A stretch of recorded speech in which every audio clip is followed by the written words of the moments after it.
Leo, Sun, Moon, Rising, Venus signs, and cross-watchers. This is your tarot and oracle reading for the week ahead whenever you are finding it. First card out is Envy in reverse. This card has been coming out so much this week, always in reverse. It is crazy. Oh my gosh. I feel like a lot of people who are haters are being real silent now. Real silent now, Leo, because you're doing something. Oh my god, I didn't even realize there was a card behind this. We have the garden and the gate. Oh wow, all three of your cards came out in the same setting here. We also have door to romance upright. Love that. Leo. This is a great week for love. You know, I was picking up something similar for Aries, so a lot of you are exploring your love life a bit more, being a bit more either like open, or I'm seeing a lot of Leo energy people maybe exploring their sexuality or something like that, or something, even like different kinks with your long-term partner, different energies there, new novelty things with your partner, or even just new love in general. I mean, there's a lot of new, fresh energies coming into your love life. And I am seeing this energy of like being daring, you know, going outside of the gates of what's been described as normal and acceptable in your life. I see a lot of daring energy from Leo. For sure, a lot of you will be exploring your identity and sexuality this week. In addition to just self-exploration in general. You know, Aries had such a similar energy here. I feel like the fire signs this week are really just having a lot of new parts of themselves wake up, and you are, I don't know, it just feels really good. Rediscovering parts of you that have been lost. Okay, I'm also getting this message here, and not even from the cards, just a visual in my head. A lot of you, if you've been sort of neglecting a part of yourself, like a major passion or hobby that you have, I see you getting back into it more this week with some sort of practice. For example, if you used to journal all the time, you may be getting back into journaling, but it's like a specific thing, like, okay, I'm going to journal this amount every single day for this amount of time, or I'm going to make a sketch every single day for the whole entire month, or, you know, something like that. You know, you're sort of getting yourself back into that creative energy, flexing those creative muscles again. So I am seeing that things you used to enjoy but haven't been recently, you're getting back into. I'm even seeing like concerts, going out. You may not have done that in a while and you're doing it again. We have the World card coming out. Yeah, see, this is what I'm saying. You're at the end of an era in your personality, in your life. It feels like you're shedding away a lot of old parts of you that no longer serve you, and you're about to enter a new chapter of your life. But during this time, you may be reflecting on the parts of you that you really enjoyed. And this is the blessing that Pluto retrograde in Capricorn is giving us. So Pluto was in Capricorn for like many years, I think like 15 years or something like that. And then it just entered the sign of Aquarius in January 20th of 2024. And now it's retrograding back in the sign of Capricorn. So we got a taste of what the next 20 years or so is going to be like for us. And so a lot of people were experiencing a lot of expansion, growth, luck, insights during those few months, February, March, April. And now it is retrograding again. And I feel like this is like a closure week for you, closure month, a closure time for you. So you're deciding, okay, these are the parts of me I want to explore more. These are the parts of me that I want to grow. And here are the parts of me that I really want to release and let go of that I'm not returning back to. So yeah, I see you making a lot of those realizations and insights at this time. We have the 9 of Swords coming out upright for you. Fascinating. You know what it is? I feel like a lot of you, if you're single, your heart is really desiring to open itself back up at this time, yeah, to experience that love again. So some of you may be putting yourself out there. Oh, almost dropped the cards, but I didn't. Didn't do it this time. We have the 3 of Wands. Some of you might be traveling, going on day trips, having really fun adventures, or you're planning that. And then we have the 4 of Wands in reverse, questioning everything you've ever wanted.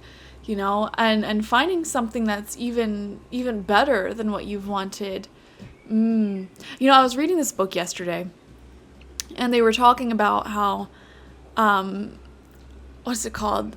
I was reading The Court of Thorns and Roses. I think that's what it's called.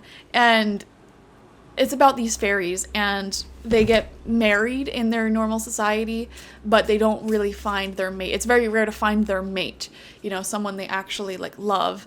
And they view that as a higher regard than getting married. So if you find your mate, they don't necessarily get married. It's like even better than marriage. And I don't know why I'm thinking of that during your reading when this Four of Wands came out in reverse.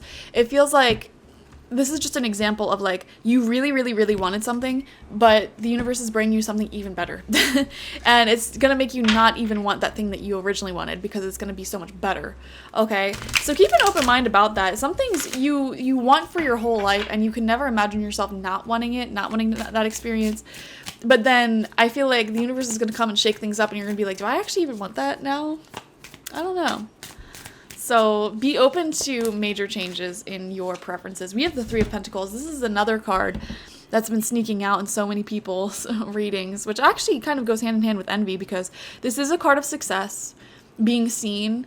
You may have a lot of secret admirers at this time, or in the workplace especially, people really have their eye on you and they think that you're going places. They want to work with you more in the future and put you on to some pretty good projects or promotions, things like that. If you're self-employed, this is just the general public really noticing your work, which is fantastic.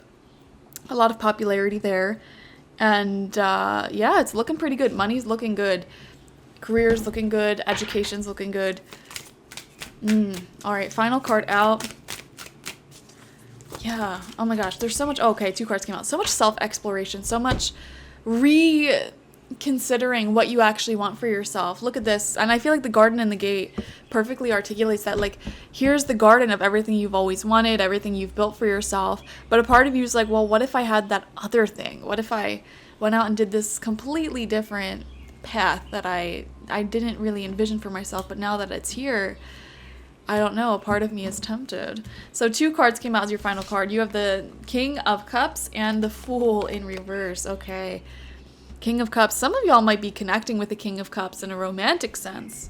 And this would possibly be a water sign, Capricorn, or not Capricorn, oh my god. Maybe it's Capricorn because I accidentally said that. Cancer, Scorpio, and Pisces. And this is someone who's very open. I'm seeing you craving someone who is open-minded, they don't necessarily fit into those traditional gender norms or like typical machoism or feminism, not feminism like that, but like I'm having such a hard time articulating myself. Yeah, typical gender norms. You're wanting somebody who is a free thinker, who's creative, who you're so attracted to, you can have deep discussions with. And for some of you, you may actually have the opportunity to meet someone like that, which is extremely beautiful. Spirit is saying you've had an idea, Leo. If you're single, you've had an idea to put yourself out there romantically, and you're kind of hesitating on that, and whatever that means to you. Like maybe you're wanting to go out to bars or clubs more. Maybe you're wanting to put yourself in social settings. Maybe you're even just wanting to download dating apps, whatever your thing is. You've had this idea to do it, but you've kind of been hesitating and waiting, and Spirit's saying, girl, just do it. Just do it. Okay. Get it done. Don't hesitate here because we're trying to bring you someone. They're already like there in that environment, waiting for you almost. I mean, they don't know that they're waiting for you, but Spirit's like, it is time. Put yourself out there romantically if you're not already partnered, and if you want that, of course. Or just like do the gosh darn thing, whatever that thing is that you've been saying, oh, I should do this forever. Like this is the week to do it. Because we're seeing major manifestation coming through that will take you out of your 9 of Swords moment here, which is sort of loneliness, depression, whatever you may have been experiencing. And what's coming in for you is very different than what you always imagined for yourself, but it's so much better. So definitely enjoy it, okay? Thank you guys for joining me. Watch for your sun, moon, rising, and Venus signs to get the fullest overview of this week ahead. Like this video, comment how it resonated down below, and subscribe to the channel if you've not already. If you want a personal reading with me one-on-one, the link to that is always in the description box, spiritpsychic.org. I also offer my intention oils there and spiritual life coaching sessions there, so check it out. Bye-bye.